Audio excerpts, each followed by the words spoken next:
الحمد لله رب العالمين والصلاة والسلام على خاتم الأنبياء والمرسلين وعلى آله وأصحابه أجمعين ومن تبعهم بإحسان إلى يوم الدين وعلينا معهم يا أرحم الراحمين.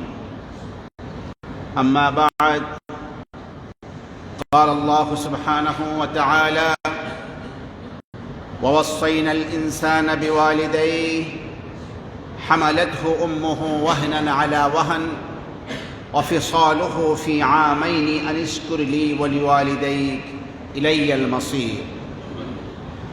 وقال رسول الله صلى الله عليه وسلم: رضا الرب في رضا الوالد وسخط الرب في سخط الوالد، أو قال ما معناه.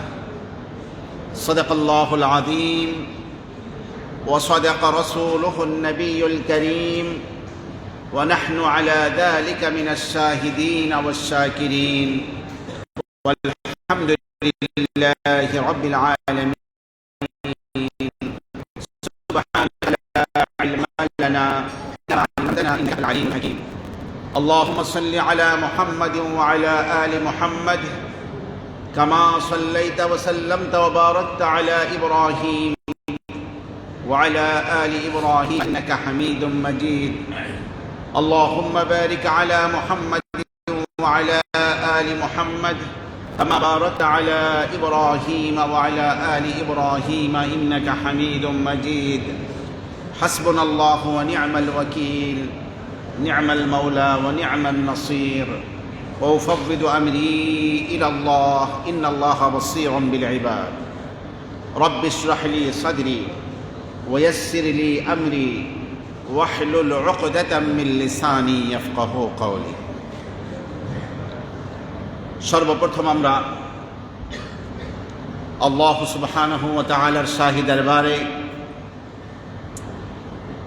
অসংখ্য শুকর এবং সাজুদ পেশ করছি যে মহান রব আপনাকে আমাকে সুস্থ সবল অবস্থায় রেখেছেন এবং 1447 হিজরির সফর মাসের সর্বশেষ জুমায় অংশগ্রহণ করার তৌফিক এনায়েত করেছেন।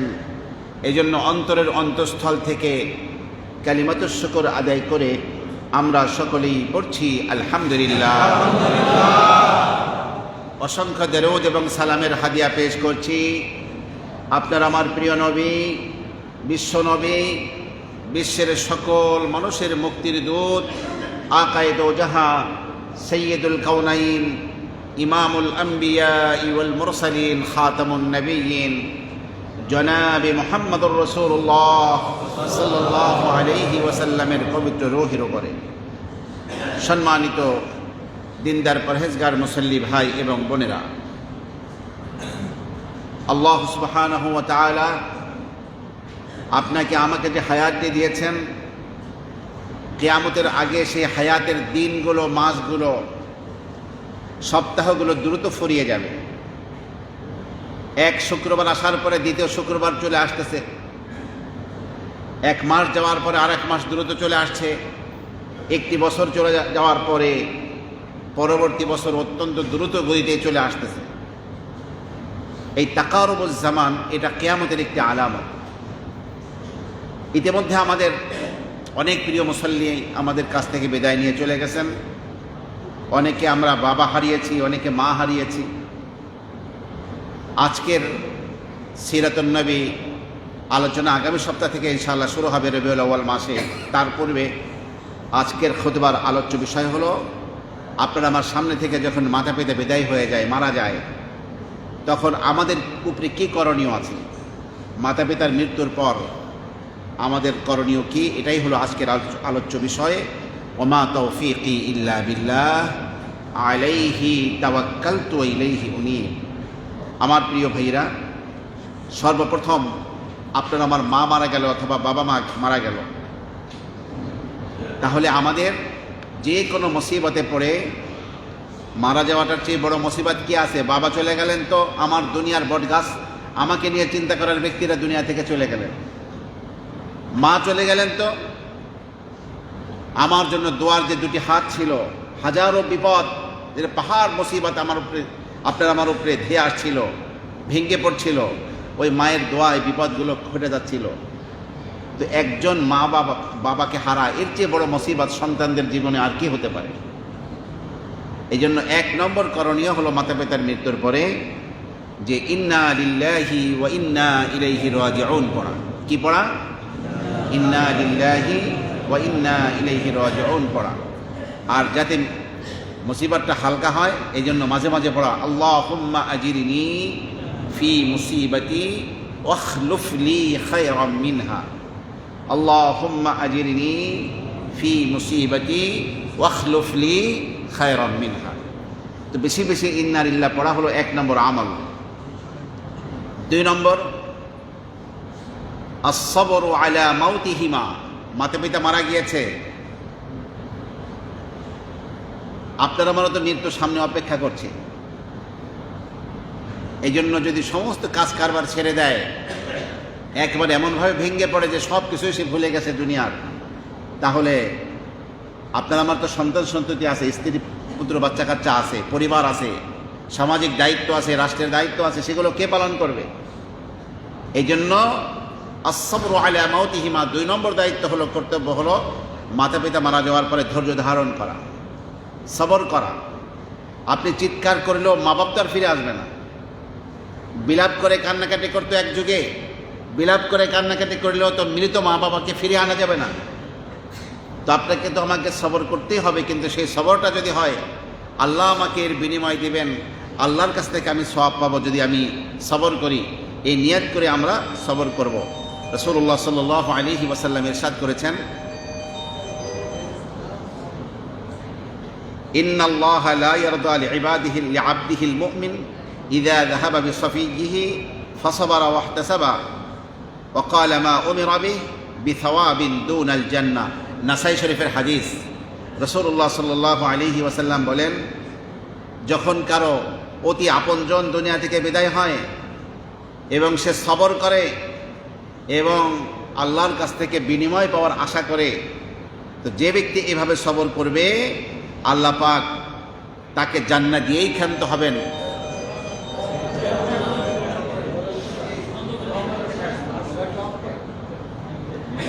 আল্লাহ সুবহানাহু ওয়া তাআলা তাকে জান্নাত দান করবেন।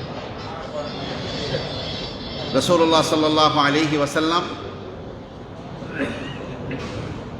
এক কবরের পাড় দিয়ে যাচ্ছিলেন।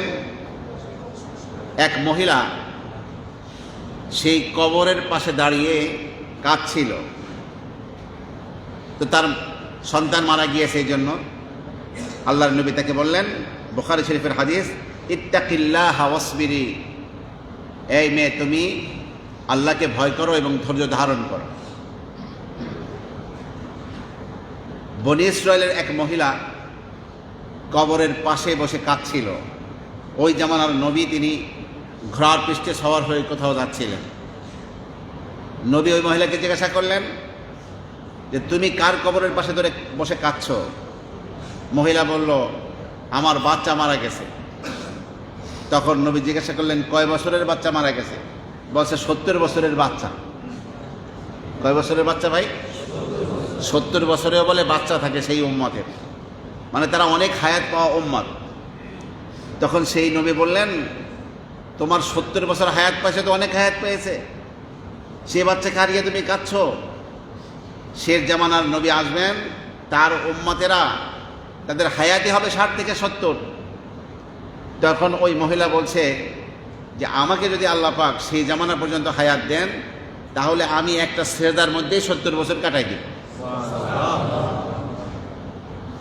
আপনজন মারা গেলে চিল্লাপাল্লা করলে কোনো ফায়দা হয় না, সেখানে সবর করতে হয়, ধৈর্য ধারণ করতে হয়, সবরে জামিল ইখতিয়ার করতে হয়। আল্লাহ পাকের সিদ্ধান্তের বিরুদ্ধে মুখে কোনো একটি শব্দ যেন উচ্চারিত না হয়। অতি দ্রুত মা মারা গেছেন, বাবা মারা গেছেন, অতি দ্রুত তাদের জানাজার ব্যবস্থা করা। হযরত আবু হুরায়রা রাদিয়াল্লাহু তাআলা আনহু থেকে বর্ণিত, তিনি রাসূলুল্লাহ সাল্লাল্লাহু আলাইহি ওয়াসাল্লাম থেকে বর্ণনা করেন, আসরিউ বিল জানাজাতি, তোমরা অতি অল্প সময়ের মধ্যেই, দ্রুত সময়ের মধ্যেই জানাজার ব্যবস্থা করো, জানাজা করে নাও। আমার প্রিয় ভাইরা, এই জানাজার নামাজে রাসূল সাল্লাল্লাহু আলাইহি ওয়াসাল্লাম বলছেন, আর এক হাদিসে, বুখারী শরীফের হাদিস 1325 নম্বর হাদিস, মান শাহিদাল জানাজাতা হাত্তা ইউসাল্লা ফালাহু কিরাত। যে ব্যক্তি কারো জানাজায় অংশগ্রহণ করলো, জানাজা পড়া পর্যন্ত থাকলো, জানাজায় শরীক হলো, তাকে 1 কিরাত সওয়াব দেওয়া হয়। তাকে কি দেওয়া হয়? 1 কিরাত পরিমাণ সওয়াব দেওয়া হয়। আর যে ব্যক্তি শুধু জানাজাই না, জানাজার পরে মৃত ব্যক্তিকে দাফন কাফন শেষ হওয়া পর্যন্ত কবরস্থানে গেল, জানাজা দাফন কাফনে শরীক হলো, তাকে 2 কিরাত সওয়াব দেওয়া হয়। কয় কিরাত সওয়াব দেওয়া হয়? জানাজার জন্য 1 কিরাত, আর দাফন কাফনের জন্য আর 1 কিরাত। জিজ্ঞাসা করা হলো, কিলা ওয়ামাল কিরাতান, হে আল্লাহর রাসূল সাল্লাল্লাহু আলাইহি ওয়াসাল্লাম, কিরাত শব্দের অর্থ কি? আল্লাহর নবী বললেন, মিসলুল জাবালাইনিল আযীমাইনি, বিশাল বড় পাহাড়, বিশাল বড় পাহাড়ের মতো, অর্থাৎ 2টা বড় পাহাড়ের যে পরিমাণ ওজন, ওই পরিমাণ সওয়াব আল্লাহ পাক দান করেন। এই জন্য জানাজায় শরীক হওয়া, দাফন কাফনে শরীক হওয়া অনেক বড় সওয়াবের কাজ। আসুন, চতুর্থ দায়িত্ব হলো দাফানুহুমা। মাতা পিতা মারা গেছে, জানাজাও হয়ে গেছে, আর দাফন কাফনে দেরি না করা। হযরতে আবু রাফি বলেন, রাসূলুল্লাহ সাল্লাল্লাহু আলাইহি ওয়াসাল্লাম ইরশাদ করেছেন, মান গাসসালা মাইয়িতান, যে ব্যক্তি কোনো মৃত ব্যক্তিকে গোসল দেবে, ফাকাতামা আলাইহি, মৃত ব্যক্তির অনেক সময় রূহ বের হওয়ার কারণে তার পায়খানা পেশাব হয়ে যায়, তার শরীরের মধ্যে বিভিন্ন রকমের সমস্যা সৃষ্টি হয়। যে গোসল দেয় সে কিন্তু এই বিষয়গুলো উপলব্ধি করতে পারে, কিন্তু বরং যে গোসল দিল এবং মৃত ব্যক্তির এই বিষয়গুলোকে লুকিয়ে রাখলো, গোপন রাখলো, গফির লাহু 40 মাররা, আল্লাহ পাক তাকে 40 বার ক্ষমা করবেন। কয়বার ক্ষমা করবেন? 40 বার। ওমান কাফানা মাইয়িতান, আর ব্যক্তি কোনো ব্যক্তি মৃত ব্যক্তির কাফনের ব্যবস্থা করলো, চাই সে কাপড় কেটে গায়ে দিয়ে দিয়েছে, অথবা মার্কেট থেকে কাপড় কিনে তার জন্য কি করছে, কাফনের ব্যবস্থা করেছে, আল্লাহ সুবহানাহু ওয়া তাআলা, রাসূল সাল্লাল্লাহু আলাইহি ওয়াসাল্লাম বলেন, কাসাহুল্লাহু মিনাস সুন্দুসি ওয়া ইস্তাবরাকিল জান্নাহ, বেহেশতের পাতলা এবং মোটা রেশমের পোশাক আল্লাহ পাক তাকে পরতে দিবেন। এই জন্য মৃত ব্যক্তির জন্য কাফন কিনে দেওয়া অনেক বড় সওয়াবের কাজ। ওমান হাফারা মাইয়িতান লিমাইয়িতিন, যে ব্যক্তি কোনো মৃত ব্যক্তির জন্য কবর খনন করলো, ফাআজান্নাহু ফীহি, এরপরে সেই কবরের মধ্যেই মৃত ব্যক্তিকে দাফন করলো, তো যে ব্যক্তি এই কবরের জায়গাটুকু দিল এবং কবর খননে অংশ নিল, কবর খনন করলো, সে ব্যক্তিকে আল্লাহ পাক কি পরিমাণ সওয়াব দেবেন? যে উজরিয়া লাহু মিনাল আজরি কাআজরি মাসকানিন আসকানাহু ইলা ইয়াউমিল কিয়ামা। কোন একজন মুসলমান ব্যক্তির বাড়ি নাই, ঘর নাই, আপনি তার জন্য মজবুত একটা ঘর বানিয়ে দিলেন, সে বংশ পরম্পরায় কিয়ামত পর্যন্ত সেই বসবাস করলো। যে ব্যক্তি এরকম একটি ঘর কাউকে বানিয়ে দিল, সেই ব্যক্তি যে সওয়াব লাভ করে, মৃত ব্যক্তির জন্য কবর খনন করা এবং কবরের জায়গা দিলে সেই পরিমাণ সওয়াব মৃত ব্যক্তি লাভ করে। মৃত ব্যক্তির আপনজন হোক, অন্য কেউ হোক, যে ব্যক্তি দান করলো সে সেই সওয়াব লাভ করে।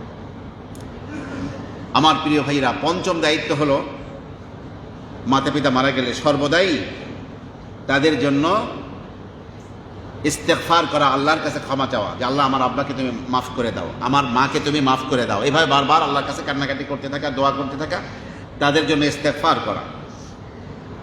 হযরত আবু হুরায়রা বলেন, তুরফাউ লিল মাইয়িতি বা'দা মাউতিহি মা দারাজাতাহু, মৃত্যুর পরে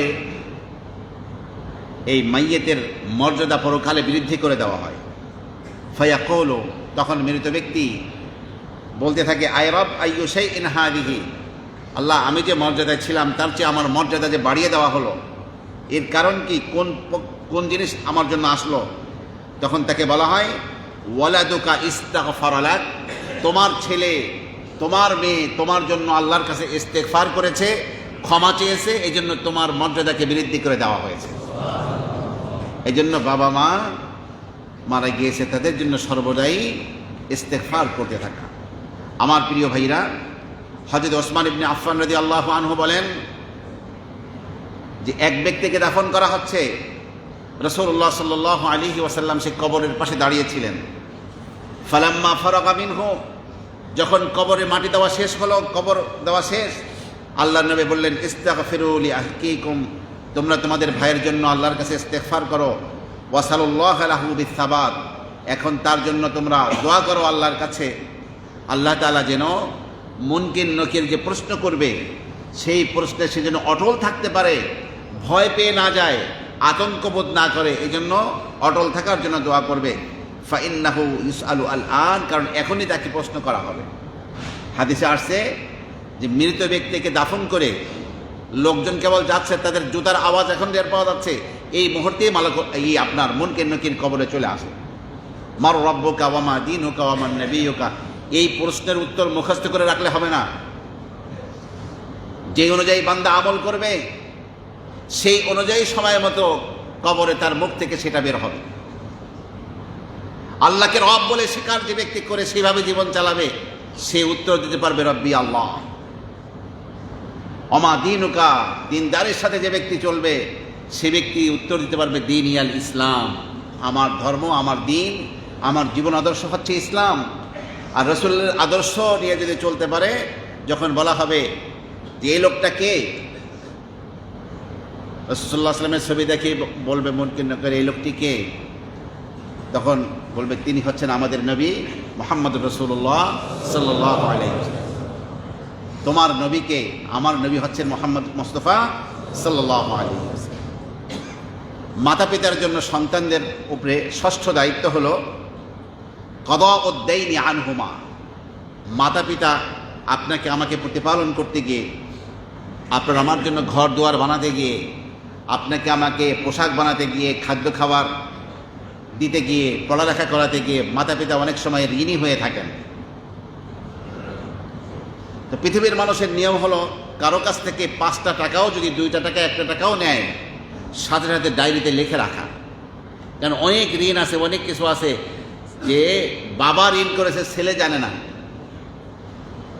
মা ঋণ করেছে মাও জানে না, মেয়েও জানে না, ছেলেও জানে না, মেয়েও জানে না, কোথাও লেখাও নাই। তাহলে এই ঋণ পরিশোধকে কী করে হবে? এই জন্য সবচেয়ে বুদ্ধিমত্তার পরিচয় হলো কি করা, কারো কাছ থেকে ঋণ করলে এটা লিখে রাখা এবং সন্তানাদিকে ঋণ পরিশোধের জন্য ওসিয়াত করে যাওয়া।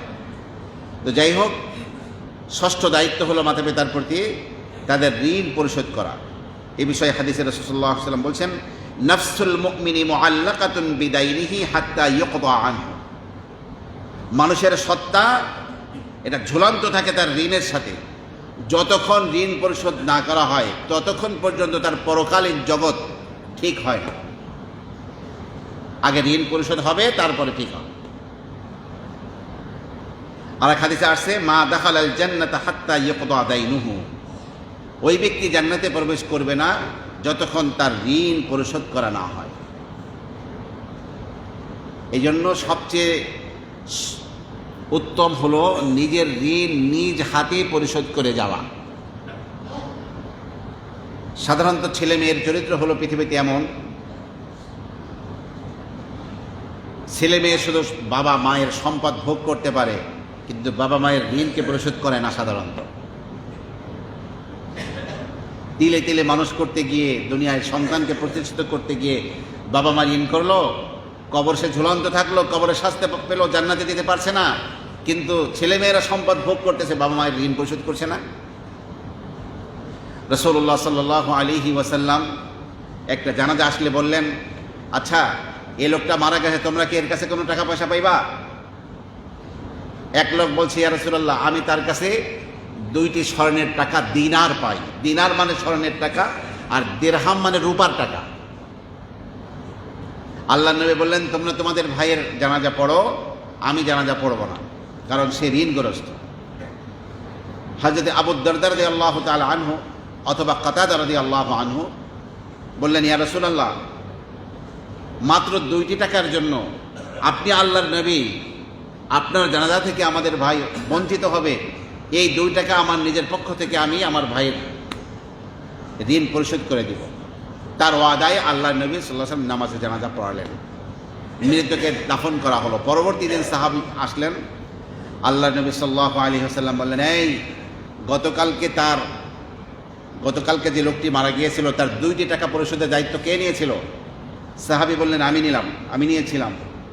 আল্লাহ নবী বললেন যে তুমি দায়িত্ব নিয়েছিলে ঋণ পরিশোধের, তুমি কি ঋণ পরিশোধ করেছো 2 টাকা? বলছে, না ইয়া রাসূলুল্লাহ, কেবলই তো মারা গেল গতকালকে। আল্লাহ নবী সাল্লাল্লাহু আলাইহি ওয়াসাল্লাম বললেন, তোমার তো দেরি হয়ে যাচ্ছে। সাহাবী বুঝতে পেরে দ্রুত বাড়িতে গিয়ে 2টি টাকা এনে গরিব দুঃখীকে দিয়া দিলেন, বা যে লোকের কাছ থেকে ঋণ করেছিল তাকে দিয়া দিলেন। তখন আল্লাহর নবী শব্দটি বললেন, আল আন বাররাত্তা জিলদাতাহু, এখন তুমি তোমার এই ভাইয়ের চামড়াকে ঠান্ডা করেছো। চামড়া ঠান্ডা করা, চামড়া গরম করছিল কিসে? ঋণে। খবরদার, অনেকে কিন্তু রিক্সা ভাড়া 5 টাকা 10 টাকা 20 টাকা 30 টাকা এই ছোটোখাটো ঋণকে অনেকে ঋণ মনে করেন। আপনার কাছে খুচরা টাকা নেই, রিক্সাওয়ালার কাছেও খুচরা টাকা নেই, আপনার কোনো এক বন্ধু 10 টাকা 20 টাকা 50 টাকা রিক্সা ভাড়া দিয়ে দিল। এই ছোটোখাটো ঋণ অনেকের মনে থাকে না, এর জন্য অনতিবিলম্বে দ্রুত এটাকে শোধ করে দেবেন। ঋণ কখনো রেখে কবরে যাওয়া যাবে না। 7ম দায়িত্ব হলো ছেলে মেয়ের উপরে, বাবা মা মারা গেলে ইনফাযু ওয়াসিয়্যাতিহিমাল জায়েজা, মাতা পিতার বৈধ ওসিয়াতকে কার্যকর করা। বাবা বলেছিলেন যে তুমি এই কাজটি করবে, তোমরা এই কাজটি করবে, সেই কাজটি বৈধ, জায়েজ। না জায়েজ আবার কি? যদি শরাবখানা খুলতে ওসিয়াত করে থাকে, খোদা না করেন একটা সিনেমা হল বানাবার জন্য ওয়াদা করে, ওসিয়াত করে, সেটা কি কার্যকর করা যাবে? বৈধ জায়েজ ওসিয়াতকে পূর্ণ করতে হবে। হযরত সাদ্দাদ ইবনে সুয়াইদ রাদিয়াল্লাহু আনহু বলেন, আমি আল্লাহর নবীকে বললাম যে আমার মা ওসিয়াত করেছিলেন আমি যেন একটি গোলামকে আজাদ করি। আমার কাছে কালো একটা বাদী আছে, আমি কি করব? আল্লাহ নবী বললেন, ওকে ডাকো।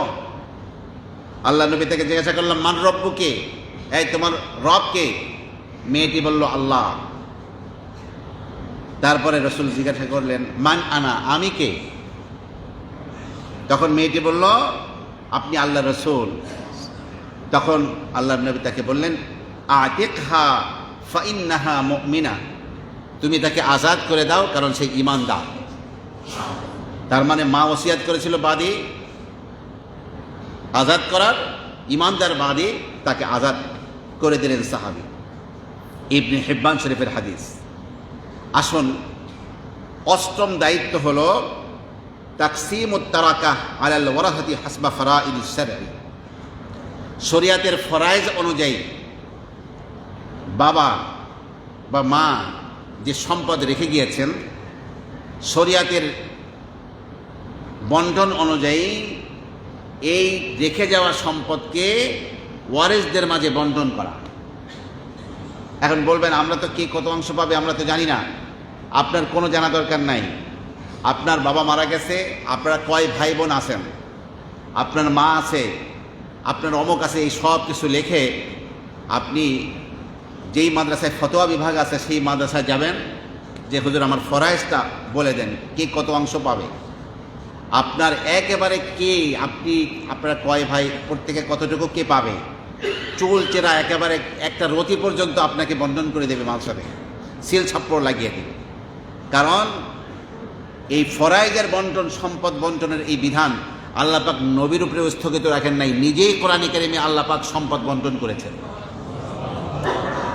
সূরা নিসার মধ্যে আল্লাহ সুবহানাহু ওয়া তাআলা কখন কে কত অংশ পাবে, বাবার রেখে যাওয়া সম্পদ, মায়ের রেখে যাওয়া সম্পদ, সেগুলো সব আল্লাহ পাক মৌলিক পয়েন্টগুলো সব বলে দিয়েছেন। অনেকেই জীবদ্দশায় এক ছেলেকে বা এক মেয়েকে বেশি দিয়ে দেয়, এটা অনেক সময় জুলুম হয়।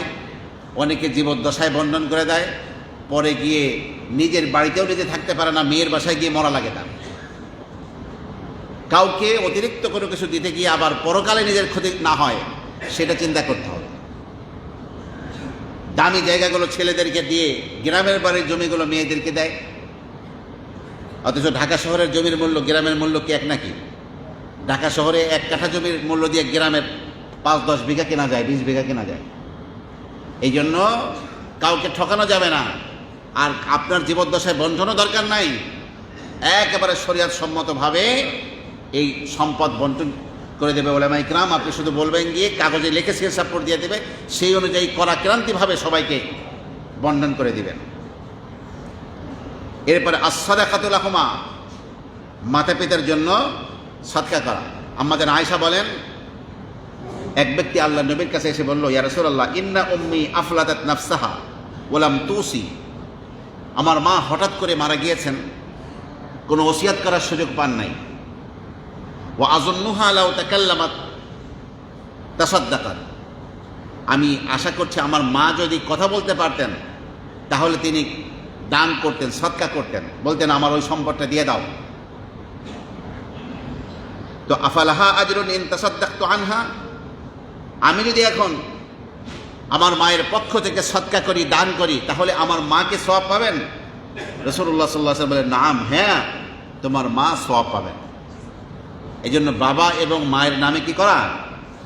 আপনি 10 টাকা, 20 টাকা, 100 টাকা দান করলেন, সদকা করলেন, আপনার বাবার জন্য মারা গেছেন, আপনার মায়ের জন্য মারা গেছেন, অথবা উভয় মারা গেছেন, উভয়ের জন্য দান করলেন, তারা উভয় কিন্তু কবরে বসে সওয়াব পাবে।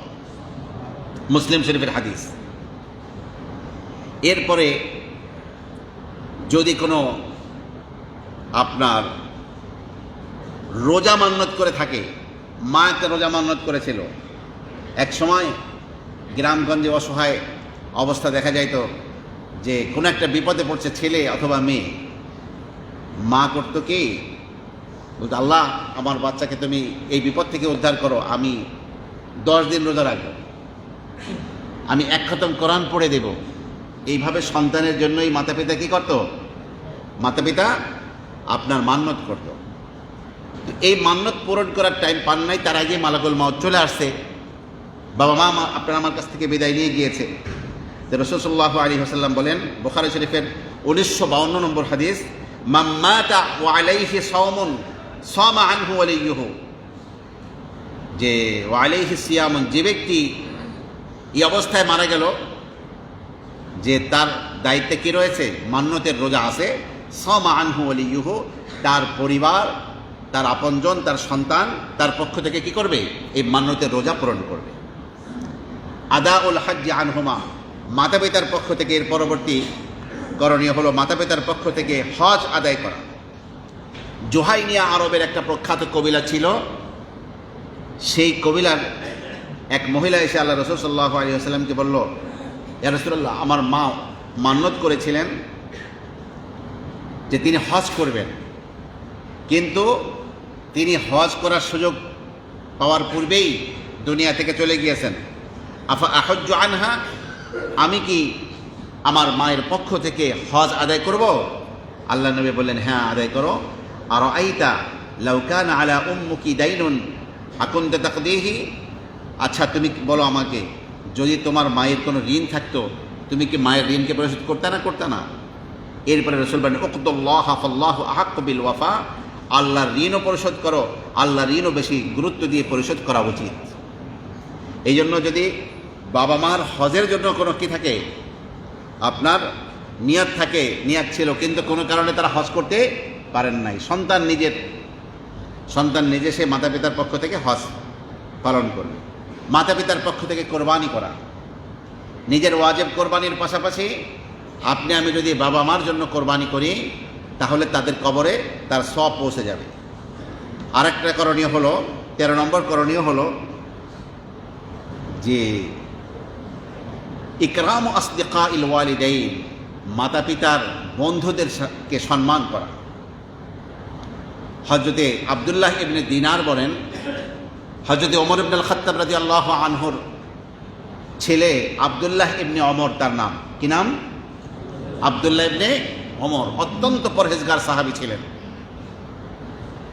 তো তিনি মদিনা মুনাওয়ারায় থাকতেন, মদিনা মুনাওয়ারা থেকে যাচ্ছেন মক্কা মুকাররমায়। পথে একজন বেদুইন যুবকের, এক বেদুইন লোকের সাথে সাক্ষাৎ হলো। তিনি যেই গাধার পৃষ্ঠে সওয়ার হয়ে যাচ্ছিলেন, এই মরুভূমির পথ তো পায়ে হেঁটে যাওয়ার মতো নয়।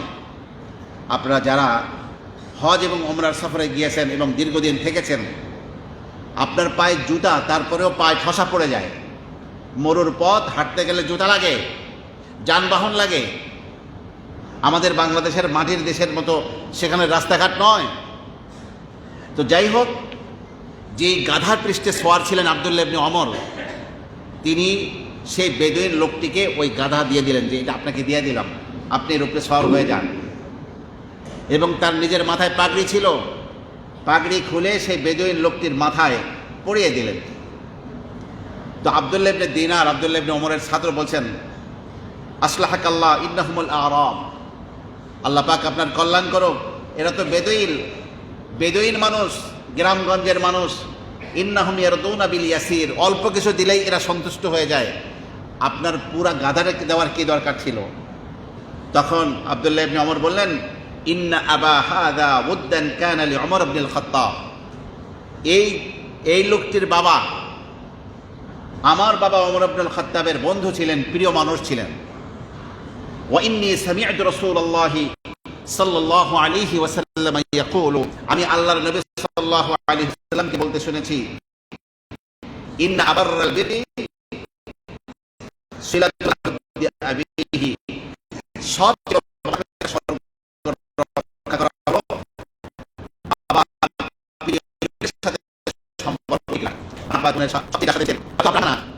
কিন্তু তার এক বন্ধু, তার এক আপনজন, একসাথে বসে চা খেতেন, গল্প করতেন, তার সাথে কথাবার্তা বলতেন। আপনি ওই লোকটির সাথে সম্পর্ক ঠিক রাখবেন, তাকে যে আত্মীয় হয় সেটা বলবেন। তো এই যে আপনি আপনার বাবার সম্পর্ক, লোকটার সাথে সম্পর্ক ঠিক রাখলেন, এটাই হলো আল্লাহ পাক চান।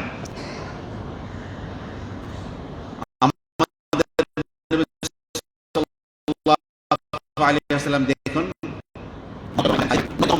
হিজরতের 3 বছর আগে, আজকে আল্লাহর নবী মদিনার বাদশা, তিনি কখনো রাসূল সাল্লাল্লাহু আলাইহি ওয়াসাল্লামের বাড়িতে একটা সাহাবী হলে আল্লাহ সাল্লাল্লাহু কিছু গোশত হযরত খাদিজার বান্ধবীদের বাড়িতে পাঠিয়ে দিতেন, বলতেন আরসিলু বিহা ইলা আসদিকাই খাদিজা, খাদিজার বান্ধবীদের বাড়িতে তোমরা এর কিছু গোশতের অংশ পাঠিয়ে দাও।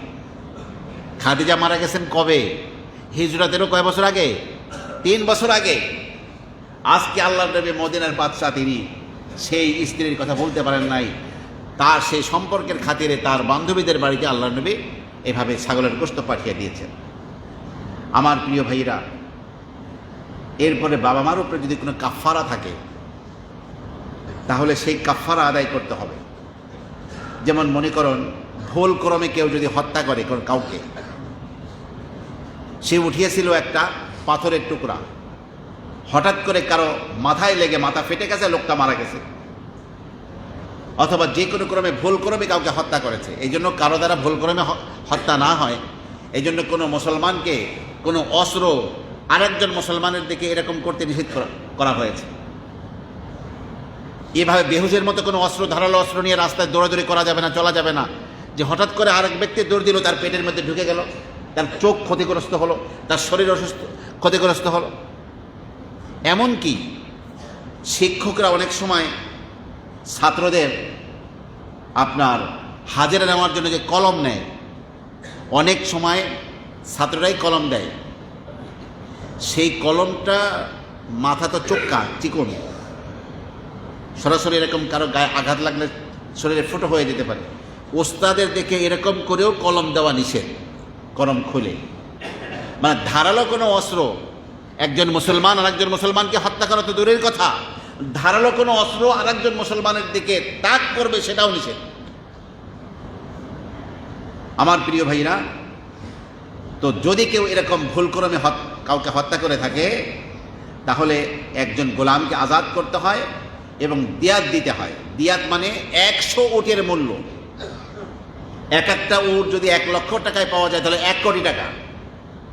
এক একটা উটের দাম যদি 5 লক্ষ টাকা হয়, তাহলে 5 কোটি টাকা। এটা হলো দিয়াত।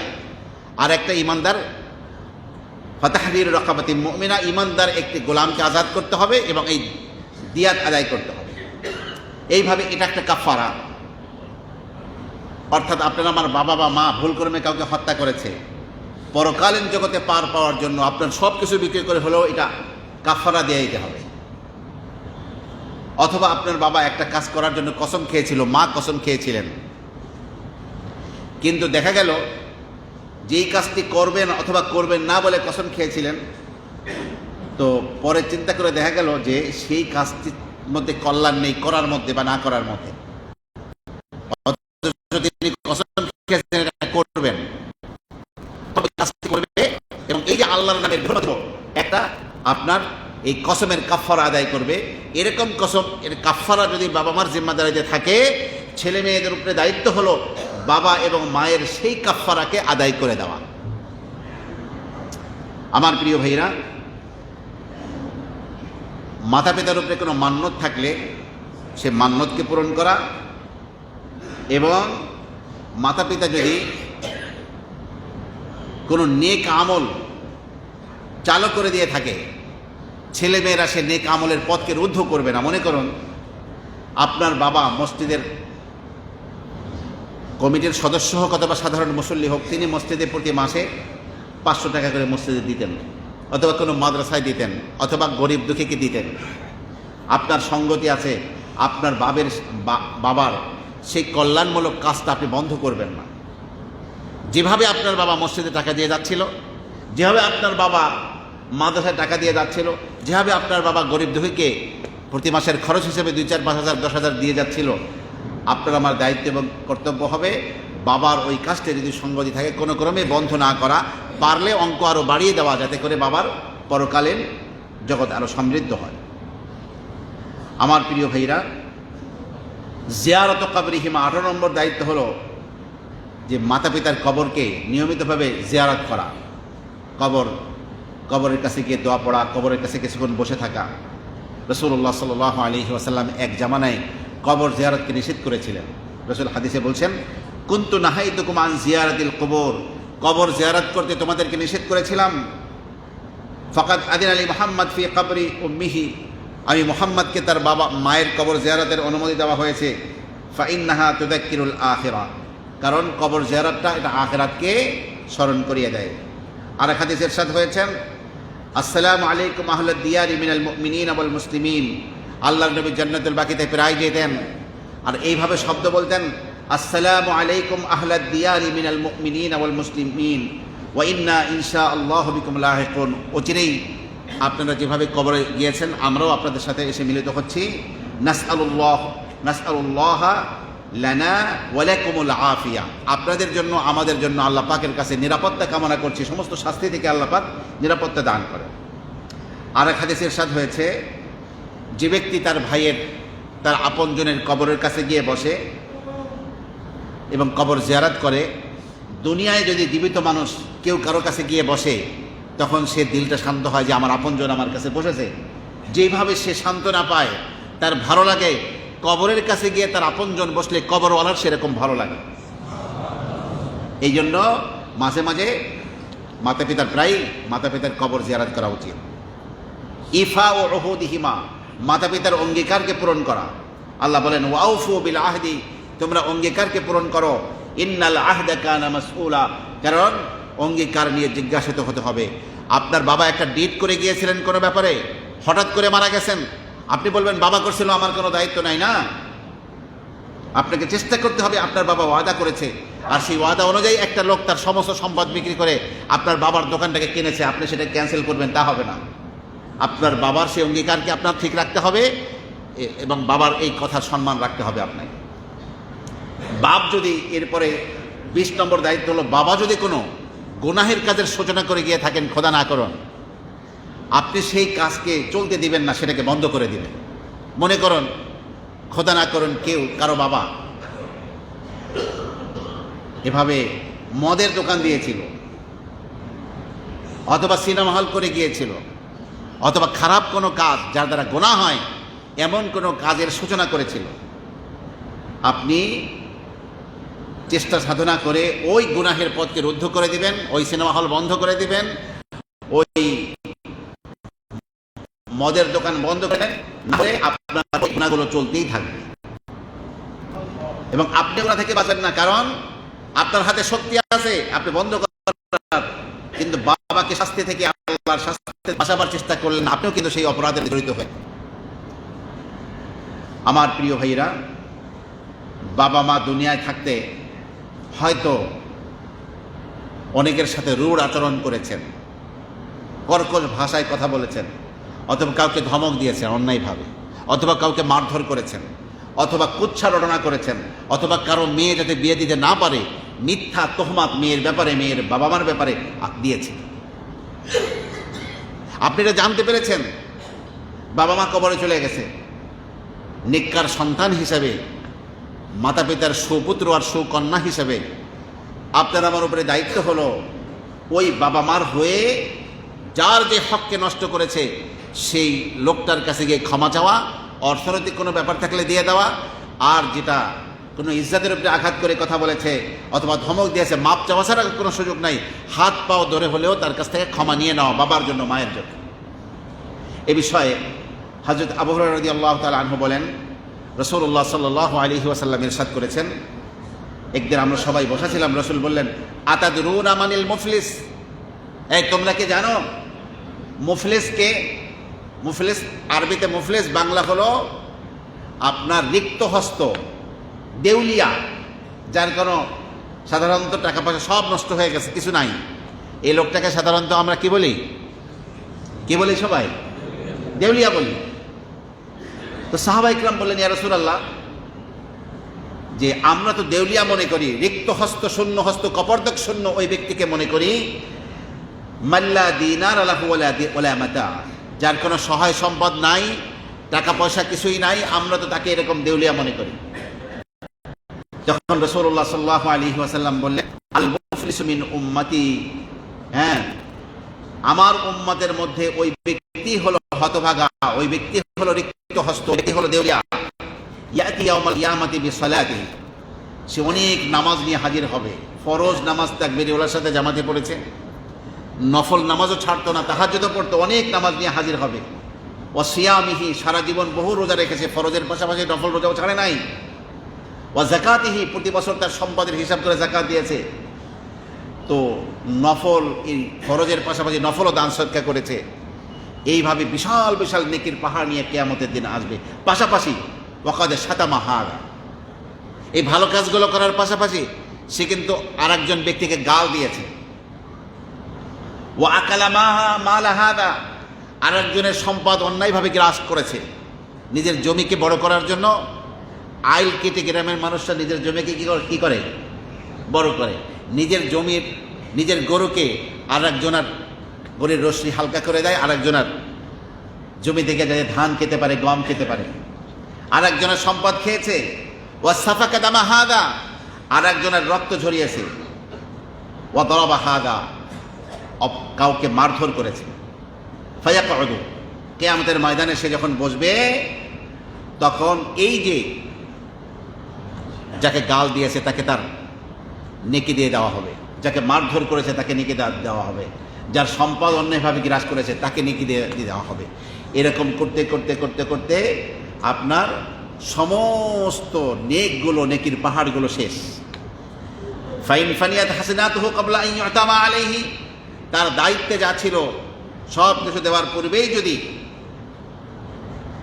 আপনার শেষ হয়ে যায় নেক আমল, আল্লাহ পাক জানেন, তারপরে ফেরেশতাদেরকে জিজ্ঞাসা করবে, এই পাওনাদার এখনো কিছু এসে বলছে যে অমক অমক পাওনা পাবে, দেখো তো তার কোনো আমল নামায় কোনো নেকি আছে কিনা।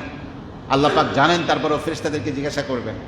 ফেরেশতারা আমল নামার দিকে তাকিয়ে বলবেন, ইয়া রাব্বাল আলামিন, লোকটার আর কোনো নেক আমল নাই, যা ছিল সব পাওনাদারকে চুকিয়ে দেওয়া হয়েছে। তখন আল্লাহ তাআলা বলবেন যে এই এখন যে পাওনাদাররা আসছে ওদের গুনাহগুলো এর মাথায় চাপিয়ে দাও। এইভাবে বাকি পাওনাদারদের গুনাহগুলো চাপিয়ে দেওয়া হবে।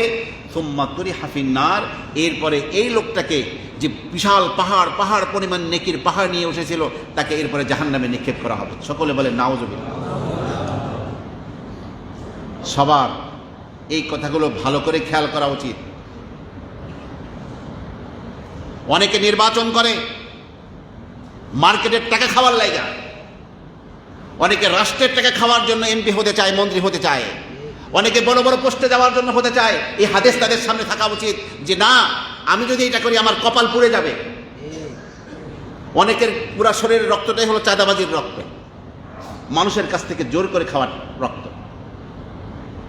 গোটা শরীরে এক টুকরা রক্ত যদি হারাম থাকে, এক টুকরা গোশত হারাম থাকে, তারই জান্নাতে যাওয়া ঝুঁকি হয়ে যাবে। আর এই কাজগুলোর জন্য আবার আমাদের কাছে দোয়াও চাই। এই জন্য আমরা বলে দেই, দোয়া তখনই করবো যদি আমার সাথে ওয়াদা করেন মার্কেটের একটা টাকাও মারবেন না, রাষ্ট্রের একটা টাকাও নষ্ট করবেন না। জাতির কল্যাণ, আপনার কল্যাণ, মার্কেটের কল্যাণ যদি থাকে তাহলে আল্লাহ যেন আপনাকে নির্বাচিত করে, না হলে আপনার লেগে দোয়া করবেন না। আপনি উল্টাপাল্টা করবেন, দায়িত্ব নেবে কে? এই 10,000 মুসল্লির মধ্যে আমরা মনে করি অনেক আল্লাহর ওলি আছে, দোয়া করলে কবুল হয়ে যাবে। আপনাকে দায়িত্বে বসায় দেওয়া হলো, এরপরে খাওয়া শুরু করলেন, দায়িত্ব কে নেবে? যাই হোক ভাইরা আমার, বাবা মার জিন্দেগি যদি মনে করা হয় মানুষ হিসাবে এই ধরনের ভুল ভ্রান্তি আমাদের সবারই হয়, আমরা কেউ ফেরেশতা না। তো বাবা মার সম্পর্কে যদি জানেন যেই লোকটার হক নষ্ট করেছে সেই লোকটার পাও ধরে হলেও তার কাছ থেকে ক্ষমা চেয়ে বাবাকে আপনি জাহান্নামের আগুন থেকে মুক্ত করার চেষ্টা করান, মাকে জাহান্নামের আগুন থেকে মুক্ত করার চেষ্টা করান। কারণ এই কাজ আপনি মারা গেলে আপনার সন্তানরা করবে না। আপনি যদি আজকে আপনার বাবা মার জন্য এই কাজটি করান, আপনার জিন্দেগিতেও এই ধরনের ভুল তৈরি থাকলে আপনার সন্তানরাও আপনার জন্য এই কাজটি করবে।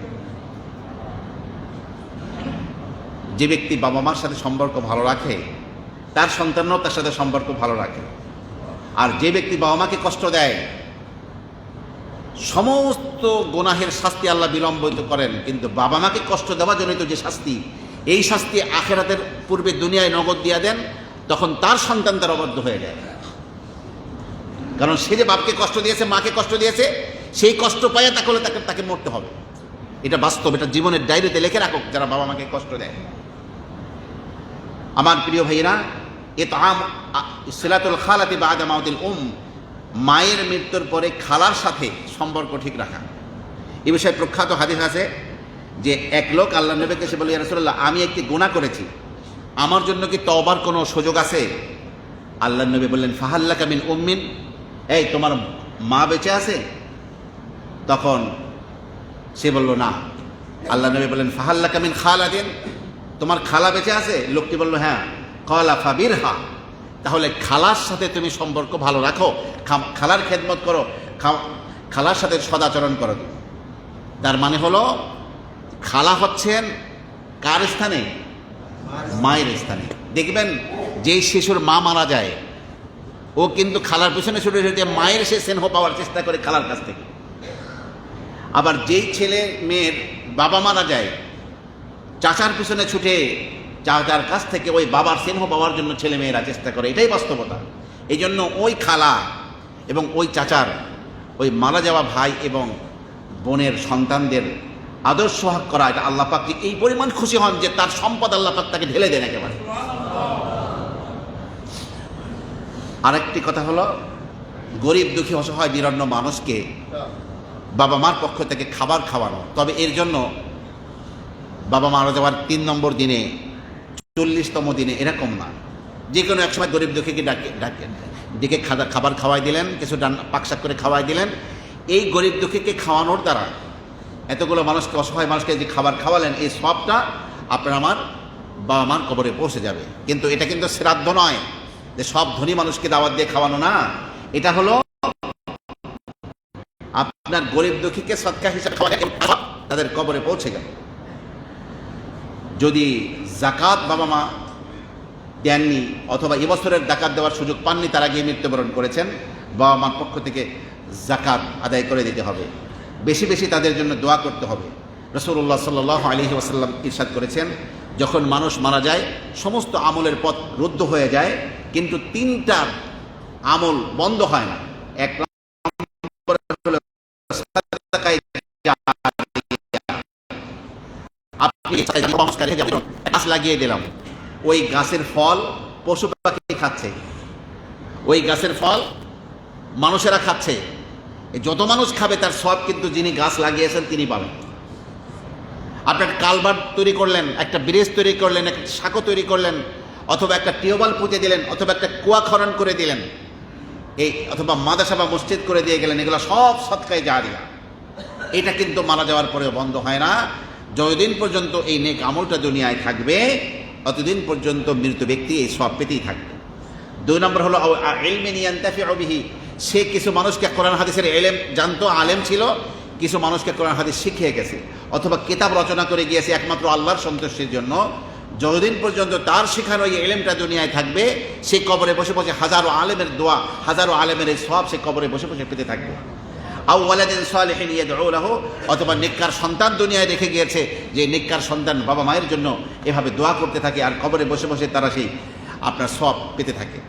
কোরআন কারিমে একটি আয়াত রয়েছে, আনিশকুর লি ওয়ালি ওয়ালিদাইক, আল্লাহ বলেন আমার শুকরিয়া আদায় করবে, পাশাপাশি বাবা মার শুকরিয়া আদায় করবে। এই জন্য তাফসীরকারকরা কেউ কেউ বলছেন যে আমরা কমাস কম ফরজ নামাজ ডেলি কয়বার পড়ি? 5 বার। 5 ওয়াক্ত নামাজ ফরজ। আল্লাহর হক আদায় করলাম নামাজ পড়ে, বাবা মার হক কি আদায় করব? এই 5 ওয়াক্ত নামাজের পরে বাবা মার জন্য দোয়া করব, রব্বির হামহুমা কামা রাব্বায়ানি। আল্লাহ দোয়াটাও শেখাই দিয়েছেন।